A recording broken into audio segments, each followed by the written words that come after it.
The Savage Angle Podcast. A podcast of no direction, unfiltered, raw. Your host,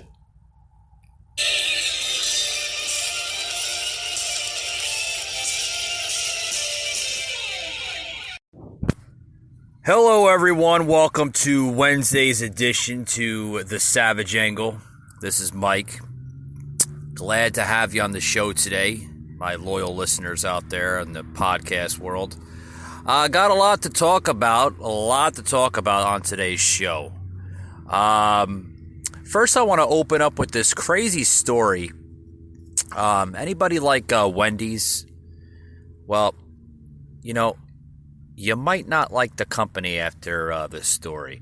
Anyway, Wendy's was fined for violating child labor laws. Yeah, I'm scratching my head on this story too. Massachusetts is sending a message to some of the country's biggest restaurant chains. Stop exploiting teenage workers. Wendy's was the latest company to get the memo from the state's attorney general, Marla Healy. When the fast food chain on Tuesday agreed to pay over $400,000 to resolve accusations, can't speak today, I'm sorry folks, that it violated child labor laws by having teenage employees at dozens of Massachusetts restaurants work later and longer than allowed. Wow. I mean, this is pretty crazy that, you know, the restaurant chain Wendy's, is forcing their teenage workers to work longer hours and later than they're allowed to work. The office began investigating after a minor employee at a Wendy's in Worcester complained that teenagers were working too late into the night and too many hours per day. Wendy's provided records to investigators who found that the restaurant was violating two child labor laws by allowing a 16 and a 17-year-old employee to work past 10 p.m. and more than 9 hours per day. Investigators estimated more than 2,100 violations at 46 corporate-owned Wendy's international locations across the state. Wow. I mean, geez. I mean, you know, it's like other chains hitting the state crackdown. Okay, there's other chains in this investigation. Oh my goodness. I mean, you know, such a popular fast food joint, Wendy's. I mean, I love Wendy's. I love everything about Wendy's. I like their competitive prices. You know, with other fast food joints, you know, such as McDonald's and Burger King. And then, you know, I mean, you know, just Wendy's, you know, it's just, I love everything. I love their chili. But I mean, they hear this and then get this, another popular restaurant company, Chipotle, also recently settled charges that it broke child labor laws in Massachusetts. In January, the chain agreed to pay $1.3 million in fines over more than 13,000 child labor violations at its restaurants in the state. Oh boy, I mean, what's going on with this stuff? I mean, you know, I mean, violation after violation in the fast food industry. What's going on? I mean, who's to say? I mean, is it saying that, you know, it's hard to find good workers, you know, where they have to overwork the young workers, you know, 16, 17 years old. I mean, a 14 and a 15-year-old child cannot work later than 7 p.m. And that's according to Massachusetts law. A child under 18 may not work more than 9 hours a day or more than 48 hours in a week. You know, I mean, and then I just mentioned 14 and 15-year-old children may not work later than 7 p.m., while a 16 and a 17-year-old child may not work later than 10 p.m. on a night preceding a school day or later than midnight preceding a non-school day. Folks, if you're a manager or this and that, you have to follow the rules. You have to follow the laws of the state. I mean, what is going on? I mean, I know the business has to run successfully, but you're not going to have a business in result of investigations like this. I mean, this is crazy. Just crazy stuff. Fast food restaurants. And I want to get into this, the child labor laws. I want to get more into this here. But first, I want to take a quick break. But I want to get more into this whole stuff here because I mean this is pretty solid stuff here on the Savage Angle, and you're going to hear a little bit more. But let me take a quick little break, and I'll be right back, folks. I mean we got to. Oh boy, this is. We'll be right back, folks.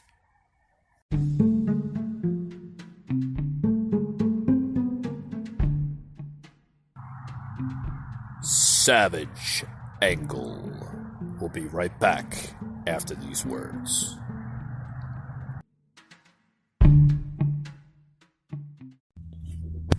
How you doing, folks? Back to the Savage Angle. Today we're talking about a serious thing that's going on in America. This story coming out of Massachusetts with a bunch of restaurants, fast food restaurant chains, just violating their child labor laws and forcing their young workers to work past the allowed hours. I want to play this clip on just how serious this issue is growing, not only in Massachusetts but in other parts of the country. The clip I'm going to play you is mainly an issue that's affecting the Massachusetts area, but I just want to play this clip here, folks, because I mean this is serious stuff. We got a clip here. Here's the clip right now. $400,000 to the state for violating child labor laws. The Attorney General's office started investigating after an employee complained that teenagers were working too late in the evening and for too many hours. Wendy's has since changed the way it schedules its employees. I mean, wow. Oh my goodness. They I mean that restaurant's got to get on their ball. They got to get on their game, because if they keep on violating these laws, policies, and everything else through the state, they're going to face some serious fines. I mean, I know it's like I said in the beginning of the show. I know it's hard to, find good workers and stuff like that. But I mean, guys, what's going on? You can't make your young workers work past a certain hour of the day, or they can't work too many hours. I mean, that's according to the state laws. But my God. On to other things. I want to get into other things. I want to step aside from this here, and I want to talk about what's been going on in the regular news. Got a lot going on here. Oh boy, here's a story of a Uber passenger. Oh man, do I really want? Yeah, maybe I should plug this in. Does any of you folks? I mean, you drive Uber. I mean, any of you folks use Uber or Lyft or any type of ride-sharing service? I use Lyft sometimes. I find it to be a little cheaper than Uber, but this is a clip I want to plug in here. This Uber passenger live streams what she's calling, and her I guess it's her boyfriend or her husband is calling the ride share the nightmare of hell. So to speak. Here's the clip here. Is a live clip of this girl that basically live streamed this whole thing. And it's today we're going to show you how it's done. So we just got an order. What's going on here? Oh, here we go. Here it is right now. Oh, well, we got to stop it.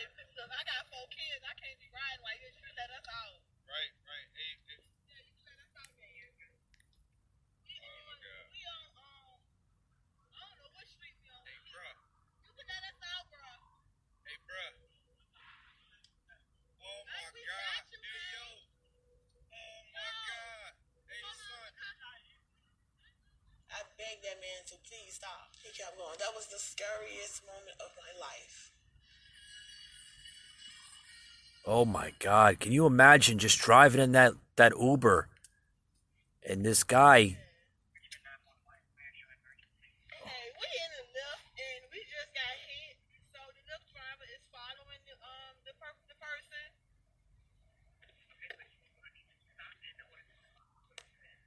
Stop! He won't let us out either.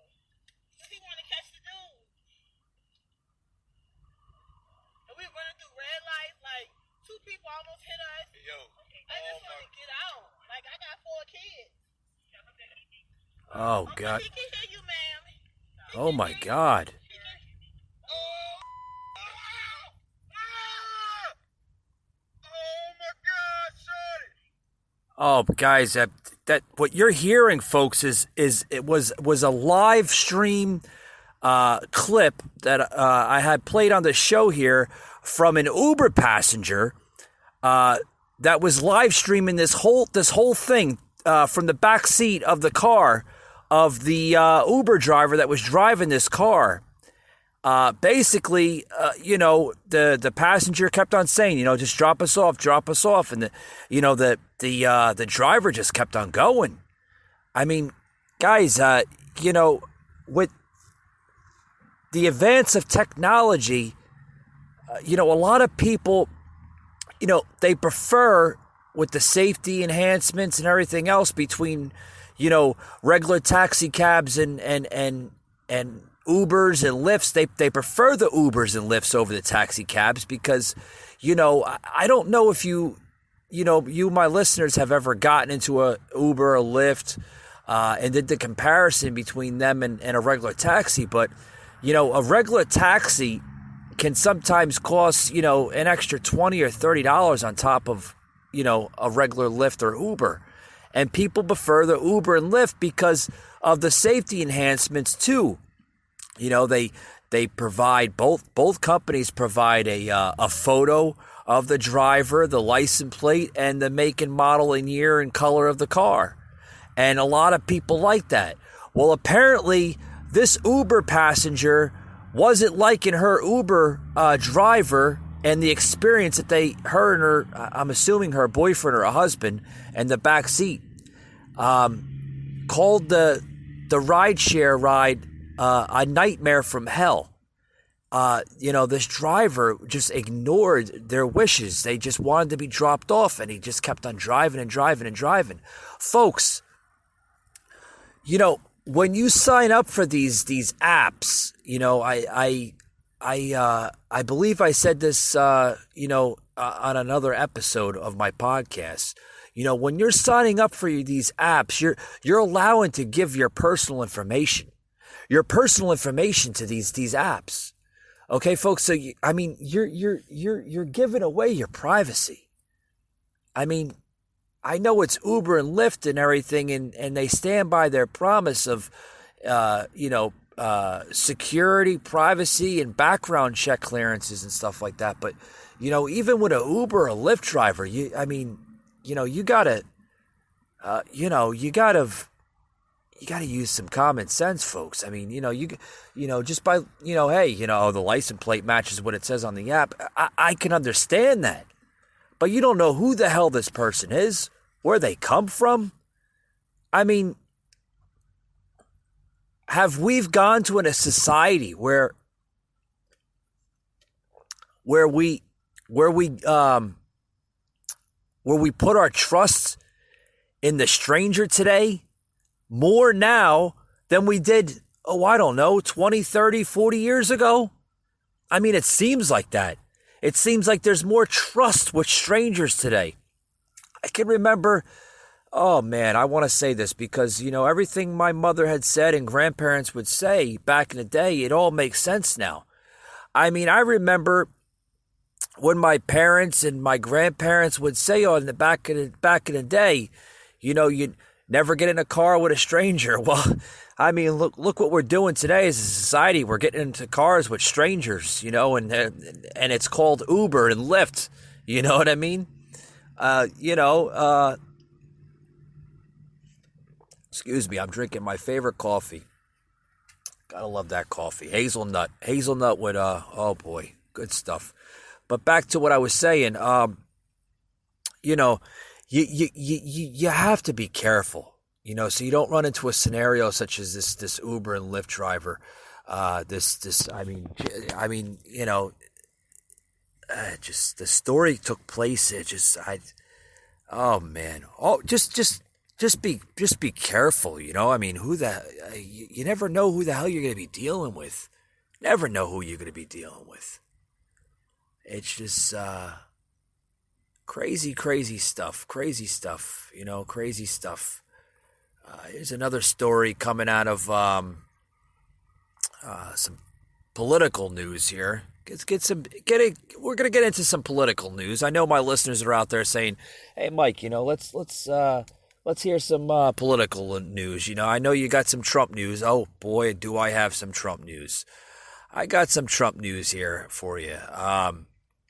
Here's I'm gonna play here. Anderson Cooper here. We're gonna play a clip from Anderson Cooper. Anybody listen to CNN or what I call the Crooked News Network? That's what it stands for. Well, that's what it stands for in my personal opinion. The Crooked News Network, hosted by Anderson Cooper. I don't like that guy. I don't.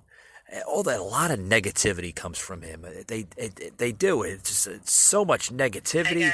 So much negativity. And we're gonna play a video clip here of basically just how these networks that's all they do is they trash this president, and they say this and they say that, and it's just, oh man, I don't want to get into Bloomberg. Oh, Bloomberg, and oh man, then you got Bernie Sanders that's trying to buy out the election today. It's just, oh man, oh, you want to talk about that?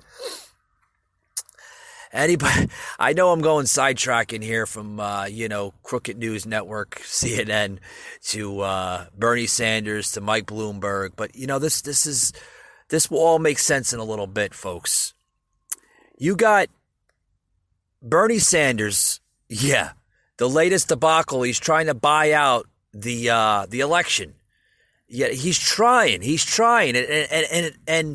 and you should see what the Democrats are trying to do. They're trying to bury this guy. They're trying to get him out of the race. They don't want this man to be the nomination, the Democrat nominee. They don't want him to be that. You got Michael Bloomberg trying to take Bernie out so he doesn't make it to the primaries, and then you got Buttigieg, or if I'm pronouncing his last name correctly, which, by the way, if he does miraculously beat Trump in the 2020 general election, if he gets that far, folks, you're going to have the first gay president. It's hard to believe. It's hard to believe. Well, it was hard to believe that we had our first African president, and we could have had our first woman president back in 2016, but thank God Trump won. Oh, can you imagine what this country would have been under the direction of Hillary Clinton? We would have been in a World War III. Guarantee we would have been in conflict with Russia and all these other countries. But I want to play a clip here from CNN, and then I want to get into the Bernie Sanders and Michael Bloomberg thing. But I got a clip here I want to play. I want to play this clip here. Do we have the clip? Yeah, 1 second. All right, folks. So we got the clip here. We're gonna play it here in a minute. But I just want to remind you of just you're about to hear some. I mean, just the hatred and the negativity from this far left media. I mean, you got to listen to this. Just listen. This is CNN, otherwise known as Crooked News Network. I mean, listen to the way they. Oh man, the way they talk. It's unreal. There's breaking news tonight on the president's visit to the UK, and yes, it was something he said. A front-page tabloid interview hit right in the middle of his black-tie dinner with the prime minister, and what he said about her could not have gone over well. That's just ahead. But first, what he said before leaving the NATO summit earlier today in Brussels. As you may have heard, he took a victory lap on his push for other member nations to boost their defense spending from an agreed on 2% of their economies by 2024 to 4%. For years, presidents have been coming to these meetings and talked about the expense, the tremendous expense for the United States, and tremendous progress has been made. Everyone's agreed to substantially up their commitment. They're going to up it at levels that they've never thought of before. Prior to last year, where I attended my first meeting, it was going down. The amount of money being spent by countries was going down and down very substantially. And now it's going up very substantially, and commitments were made. Only 5 of 29 countries were making their commitment, and that's now changed. The commitment was at 2%. Ultimately, that'll be going up quite a bit higher than that. So we made a tremendous amount of progress today. Now, keep it honest, the Allies did not actually agree to boost their defense spending to 4%, nor did they agree to immediately meet the 2024 target, as President Trump demanded yesterday. French President Emmanuel Macron saying, quote, "The communiqué is clear. It reaffirms a commitment to 2% in 2024. That is all."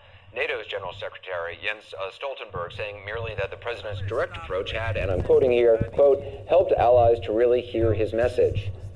Okay. Garbage. That's why I don't listen to CNN. Garbage! It is. It's ridiculous. It really is. You know, you got this president here that's doing good. I mean, he's doing historic things that have never been done before, things that presidents have never even thought of or even imagined to say on a microphone. This president, folks, has cojones. You know what cojones is? He has balls. He says what he says on the mic, and he says what he says to people, whether you like it or not. I mean, that's a tough president. That's a president we've been looking for a very, very long time. And I'm glad we have him in the Oval Office. I'm really glad that we have a president named Donald J. Trump. You know, NATO, he was speaking at the NATO's the summit, right? And UK. Well, guess what? That's negotiations, Mr. CNN. You got to negotiate with other countries. You don't get the fair share, then guess who gets the peanuts out of the deal? America gets the peanuts. Well, guess what, folks? President Trump is not allowing America to get the peanuts anymore. He's putting muscle behind this country, and I've said it yesterday in yesterday's show. America has muscle once again. And I'm getting tired of these stupid little leftist negative fibers, of what I call them, media groups and haters out there that just want to hate on this president. There's so much hate. If you listen to that clip right there, you'll see there's so much hate. Not coming from the president, there's no hate. There's hate coming from this media, coming from these far left Democrats. Okay?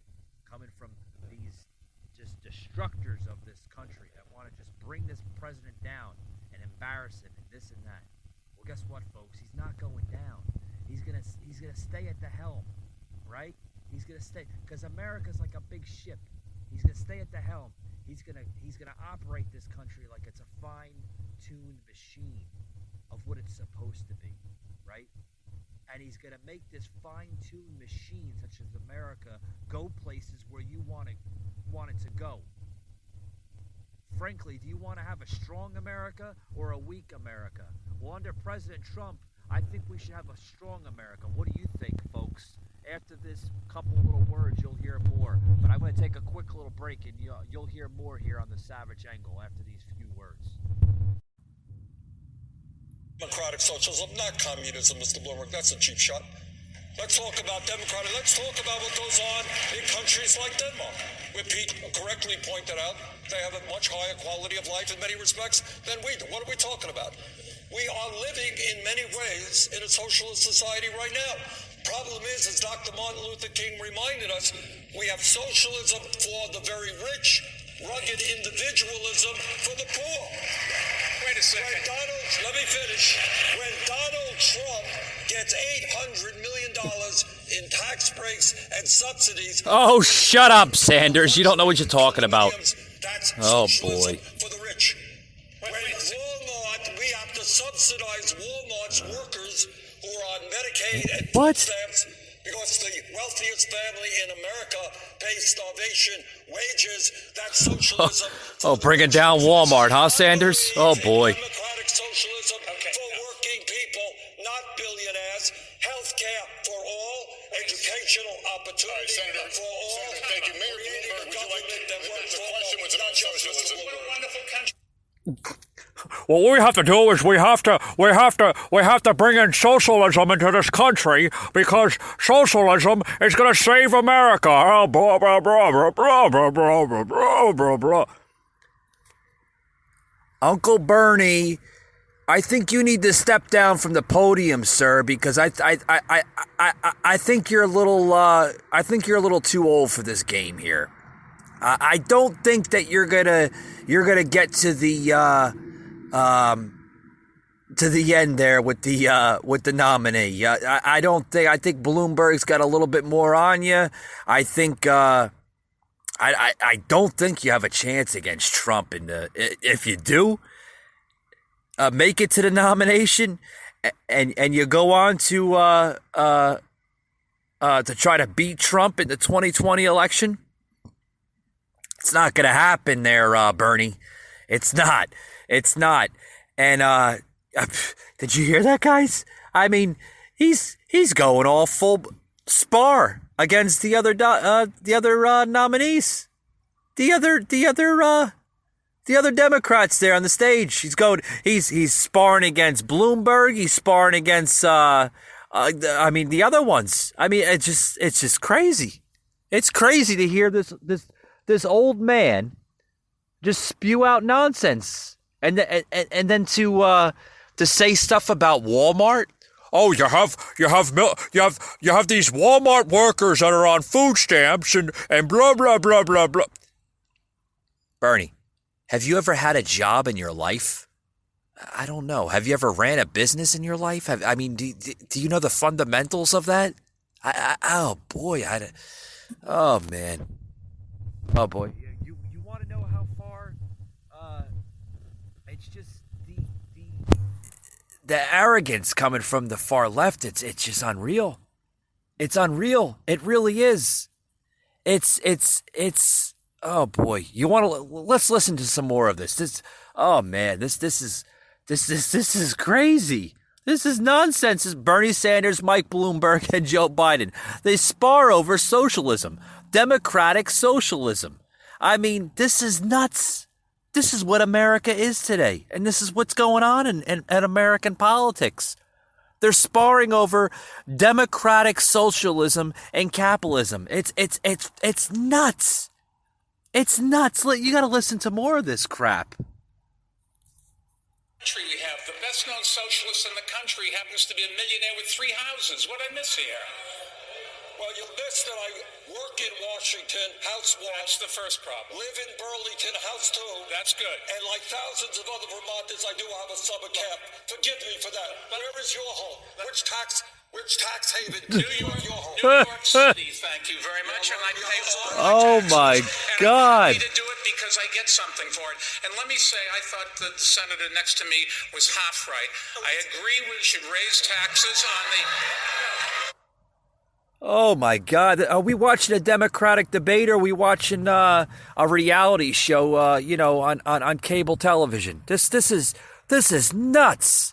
This is barbaric stuff. Oh man, you should see it. And this is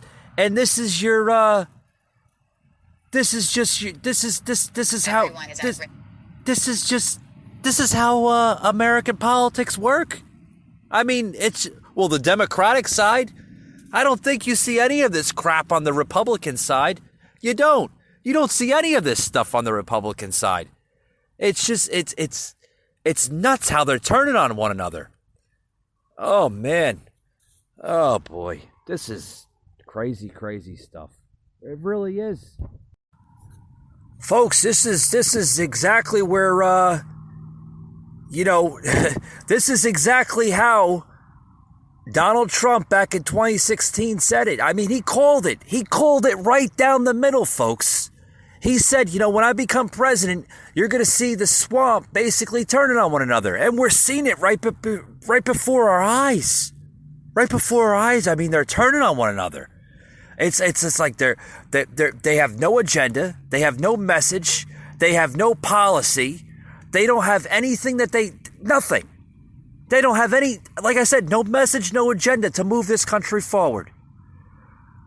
The only thing that they have is things that they want to, they want to talk about this crazy nonsense of, maybe it is agendas in their crazy state of mind, or messages in their crazy state of mind, but it's not positive messages, folks. These things that they're saying, it's not going to make this country go further. It's going to bury this country. It really is. I got another clip I want to play, and then I'll be done with the clips, because I think we have enough of these clips here for one episode. I mean, can you agree or not? I mean, it's just it's nutty. There's another clip coming from the now it's going to be called the Political View, or the show The View. I said this another episode. I hate this show. I do. I really hate this show.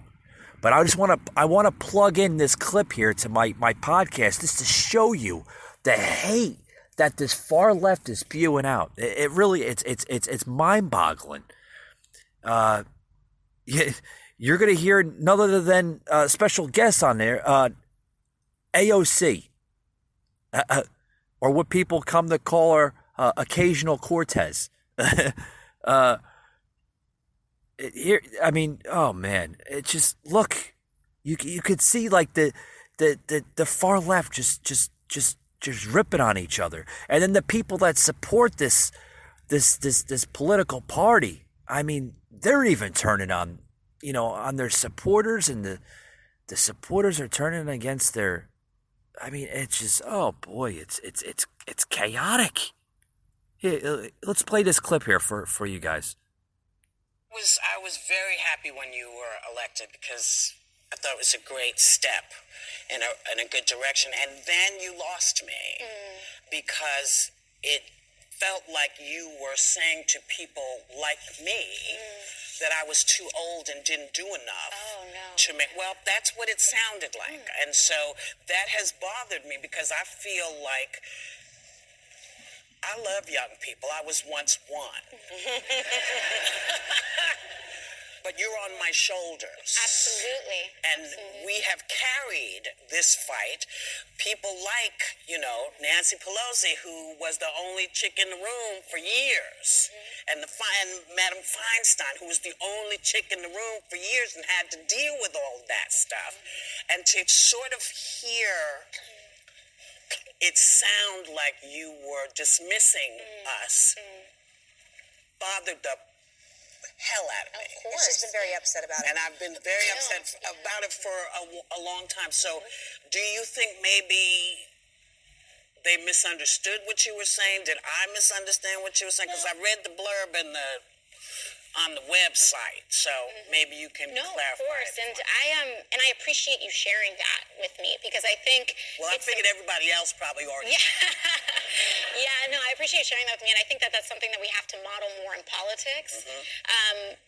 You don't know what the hell you. Oh boy. Rashida Tlaib, and one of the things that she says is that we're not divided; we are disconnected, and the way that we connect is by sharing honestly our takes with each other. But that being said, first of all, I think there's a lot of incentive to blow up disagreements in the party as like huge fights, because I think it's important for us all to recognize, and we do this in our rallies, to recognize the people who have been in this fight. I gotta stop it, folks. There's just no message, no agenda, just excuse, or just something that they want us to know, or want us to hear. That's what it sounds like. I mean, that's what it's coming out of. But do you also hear the temperament? And folks, they realize something. That their whole agenda by this impeachment scam, this hoax that they tried to take down President Trump and they failed. The impeachment was a failure. They couldn't get it done, folks. They couldn't get it done because Trump is still your president, and he's going to be your president until 2020 of November. And then hopefully he'll be your president for another 4 more years. And then what's going to happen? Well, guess what, folks? I tell you right now, you know what's going to happen? You know what, you know what's happening? Let me just say it in 2 parts. You know what's happening right now? The Democrats are failing. They have no agenda, no policy, no message to the American people. They have failed their party because their party is giving up on themselves. They realize that they can't win in November, and they're not going to win in November because this country is going places under the Trump administration.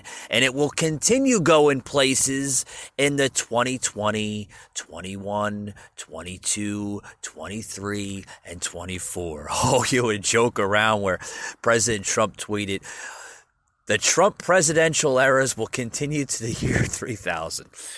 That would be a blessing. I think if that happens, that's going to be long after my lifetime. Long after my lifetime. But with that being said, folks, that's why we need to have this president win in November. So you don't have monsters like these people that try to rip off you, your whole livelihood, raise your taxes, influence, unemployment, influence food stamps, influence public housing, influence all that. I mean, do you really want that stuff? I mean, does that stuff work for you? It might work for some of yous. Sure. I mean, who's to say? Oh, why not have free food? Why not have a plastic card mailed to your house with money on it that you can spend? Oh, it's not your money, right? It's coming from the American taxpayer. You can live off of some guy from Oklahoma or Texas or the great state of Georgia or any other state for that matter. It's not your money. Why the hell not spend it? Folks, that's not how America was designed. It wasn't designed for that purpose. We were designed to be free, openly people, but we weren't designed to live off the government like little mouses. I mean, this country was the way this country was run for 8 to 10 years, it was ran to be like, oh, it's okay, we'll take care of you. Oh, it's okay, let's blow up the U.S. deficit up to $21 trillion. I mean, no wonder we were looked as an embarrassment to this world.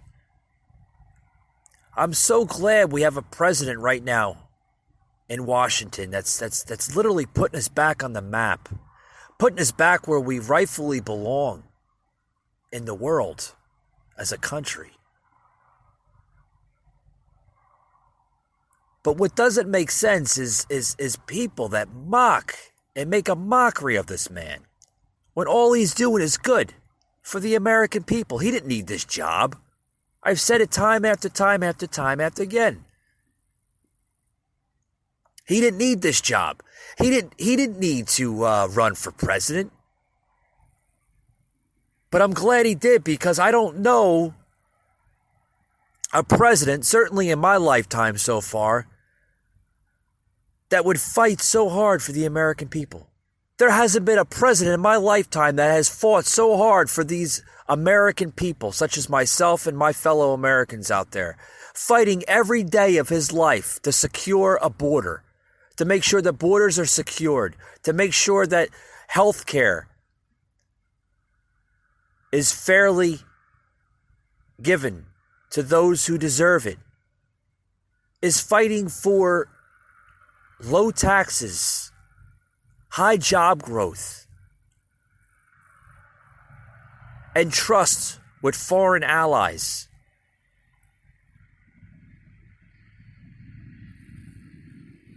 And also to secure our protection as American citizens in this country. I mean,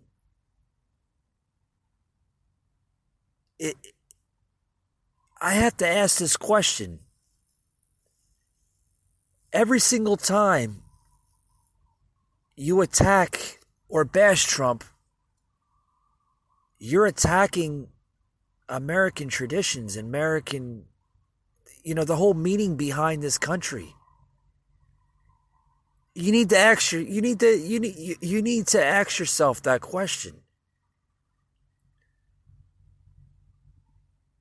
Because if you're bashing him and you're still proud to be an American, that doesn't make sense. A true American patriot will honor their president and believe in their president for what they say. That's your commander-in-chief and your president. I mean, I just don't understand. I don't understand the negativity coming out of all this. I mean, what's the point of doing it? What's the point? Well, that's the million-dollar question, right?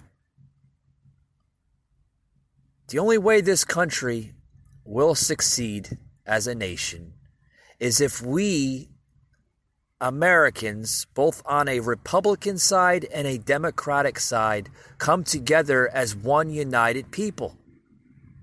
Be united instead of divided. This country is so divided. I don't think it's ever been divided ever before in its lifetime. The four founding fathers would be very, very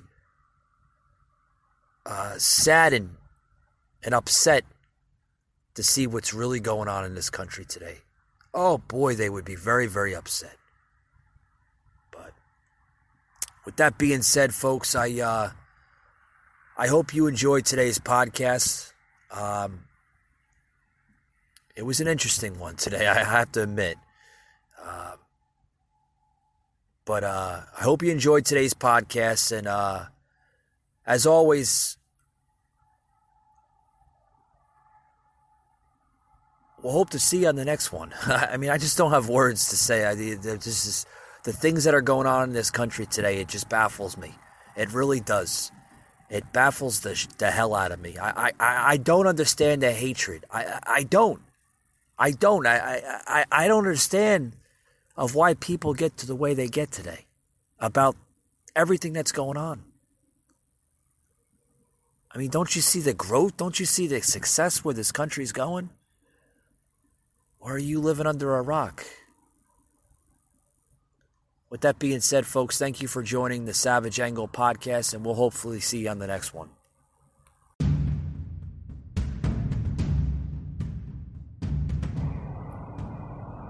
The Savage Angle, an Anchor podcast.